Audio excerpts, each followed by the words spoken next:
Flash. Ah!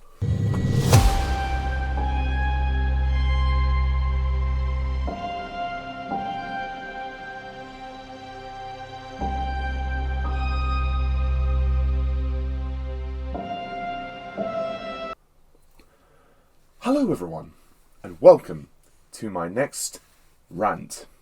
DC's The Flash. Hey they. Starring everybody's favourite actor, Ezra Miller. He's clearly a safe and sound guy, isn't he? He's innocent until proven guilty. Fucking hell. Right, so before we get started, I just want to clarify why I'm in this position. Normally I'm sat down in front of my desk recording a review, but I recently purchased an air conditioning unit, and below the camera is where the air conditioning unit is, and I've had to shift my stuff along, so my television is now this side of me. You can't see it, but it's been moved, so where the camera is where my TV used to be. So this is the only way I can actually record a review for you, because I have to stand up because the chair is being used to support the air conditioning unit.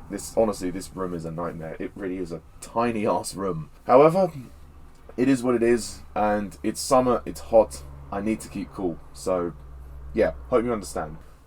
So, The Flash. Okay, look, it's no secret to say that I was not looking forward to this movie, and it was one of my least anticipated films of the year. So, the story of this film is as follows. Follows Barry Allen, who is played by Ezra Miller, and he wants to go back in time to save his mother from dying, and in doing so causes a massive ripple effect where he encounters another version of himself and various other superheroes. So it's kind of a multiverse thing again. And as the story progresses, the two Barrys have to work together to stop General Zod from coming back and reality collapsing, and then there's all these different people that appear, like Michael Keaton's Batman comes back, Superman's female cousin, Supergirl, and yeah, basically, it's a mess. You know when you subconsciously get that feeling in your gut about something? I had the feeling about this. This movie was a long, bloated, tedious mess, and to call it convoluted is, well, is a compliment, really. Is it the worst DC film? I don't know about that. It's down there, though. This movie, it has just far too much going on. I cannot follow it, and the whole time of releasing this movie is kind of irrelevant now because of Ezra Miller's behaviour. I can't prove whether Ezra Miller is guilty or not, but what I will say, as far as his performance goes in the film, he is pretty good. I will give him that, because he plays two characters, really. He plays one version of Barry Allen, the real version, then he plays the alternate version of Barry Allen. So most of the film is Ezra Miller acting against Ezra Miller. And if you hate the guy because of what he's done, or supposedly done, then this movie's not going to be fun for you, because it's two versions of Ezra Miller. So there we are. Are there good things in this film? Yes. I mean, Michael Keaton's Batman is probably the highlight of the movie, and hearing the music, Danny Elfman's original music, is quite nice. So if you're a fan of the Tim Burton Batman films, then you'll get a kick out of seeing Michael Keaton. But there's no reason for him to be here other than fan service, really. And all these other characters that get introduced are just pointless. Like, why is General Zod in the movie? Like, there's just too much going on. There's the plot about Barry Allen trying to save his parents. There's the plot with General Zod trying to get Kara's blood. I think that's her name, Kara, the Supergirl character. Kara, the Supergirl character, gets introduced for some reason. They have to go and rescue her. They have to then go and rescue Superman as well. And then they have to stop reality collapsing. And then, oh God, it's just like, what the hell? Stop, movie, just stop. It's going at 100 miles an hour and I can't keep up. I realise it's called The Flash, and I realise he runs really, really fast. But please, for the love of God, just stop and have a breather. The movie does try to have sentiment, and it does try to have an emotional core with Barry's relationship with his mother. Is that done well-ish? I wouldn't say I cared very much, but those scenes were at least sensitively done. And there's another subplot about Barry Allen going to court trying to get his dad off the hook, because his dad was accused of murdering his mum. There's just way too much going on. It's just subplot after subplot. There's no focus. The focus should just be Barry Allen trying to save his mother. Forget the father. We don't need the father in the present day. Have him in the flashbacks, fine, but we don't need him there. I mean, have Michael Keaton, fine. I mean, that's kind of nice. But forget General Zod and all of that stuff. It's just a mess. It's just such a mess. The CGI for this movie is fucking awful. You can tell they had a really bad post-production because the effects look really, really bad, especially for the time travel sequences where he's running and you're seeing visual depictions of scenes that have already happened, and it looks like a video game cutscene, and not even a PS5 video game cutscene, like a PS3 video game cutscene. The CGI looks outdated. It looks like this movie was, I know it wasn't actually delayed, but it looks as though it was delayed for many years and the CG is dated. So what a waste of time. All the green screen stuff just looks horrible. There's a really cringy scene at the beginning where Barry has to save a load of falling babies from the sky. Of course, they make a joke about it being a baby shower. And the CGI babies... what the fuck? The CGI babies look so bad. It's just cringy to watch. It really is. And this movie is so long. It's 2.5 hours long. And it is a bloated fucking mess. I don't know what to say.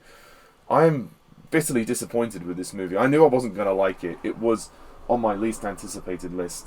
But seriously, DC, I'm actually quite glad in a way that James Gunn is resetting everything, because I really feel like the DC universe is so unfocused and it really needs some direction, because this is all over the fucking shop. If the purpose of this film was to collapse the reality so that the reality could start again in a new era, then fine. But they go about it in such a convoluted way that you neither know nor care which character does what. There are some nice bits of fan service. There's a certain female character who does appear at the beginning, which I did appreciate, and there's someone at the end who appears, which I didn't really care for either way because of who he was. And yeah, if you've seen a certain Batman film, you'll know who I'm talking about.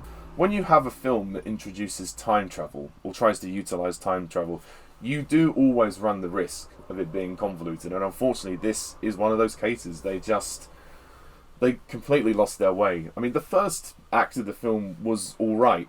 They were trying to find their way with the emotional story with Barry Allen and his mother. He was trying to find a way to save his mother.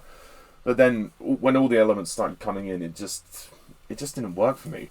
Ben Affleck's Batman was in the movie as well for a brief moment. And Ezra Miller's character, Barry, also has a girlfriend, and she's in a couple of scenes. Don't know why she's in the movie. You could have removed her.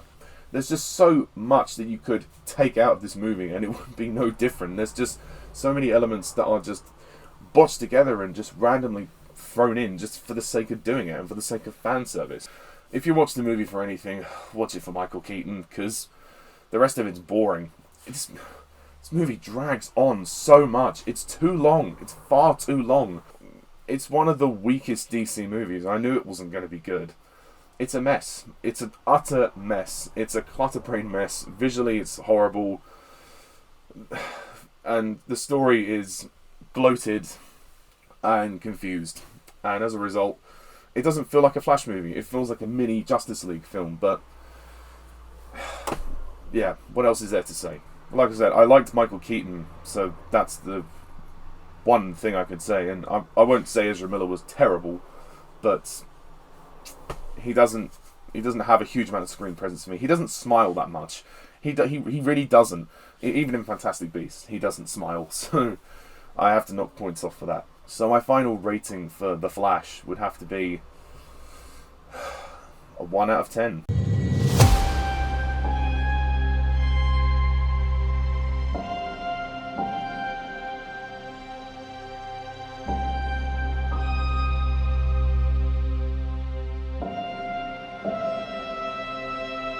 Yeah, I'm sorry to say, it is for me, one of the worst movies of the year. It says a lot when you have a Transformers movie that's better than a DC movie.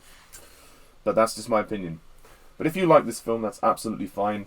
It's just my opinion. I'm not trying to discourage people from going to watch it. Please, by all means, go and watch it and support it if that's what you want to do. I just personally didn't like it. So, that's my rant on The Flash. What do you think of this film? Do you agree? Do you disagree? I have a feeling I might be in the minority, but there we are. Please comment down below, let me know, and stay tuned for more reviews to come in the future. And hit the like and subscribe button for more of that content. So until next time, I'm Pajak's Perspective. See ya. Bye for now.